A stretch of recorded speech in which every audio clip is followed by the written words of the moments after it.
शेदारपुर वेझो ॻोठ साहिब खान निज़ामाणी मां 14 साला 7 क्लास जी शागिर्दाणी नींगरी दुआ गलोड़ो इंसाफ़ लाइ शेदारपुर प्रेस क्लब पहुची वई। नींगरी इल्ज़ाम हणंदे चयो त खेसि 4 ॼणनि पारां अगवा करण जी कोशिश कई हुई। हुन चयो त मुंहिंजे मज़ामत ते कपिड़ा लेड़ू थी विया। होॾां नींगरीअ जी रड़ियुनि ते ॻोठाणनि पहुची नींगरीअ जी जान बचाई वरिती ऐं जवाबदार फरार थी विया।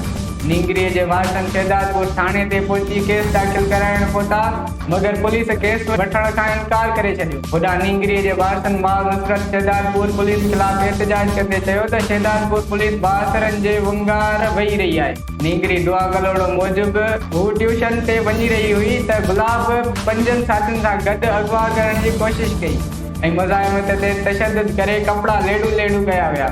हुननि आला अख़्तियारनि खां घुर कई त केस दाख़िल करे वाक़िए जी जांच कराई थाणनि इंसाफ़ कयो वञे।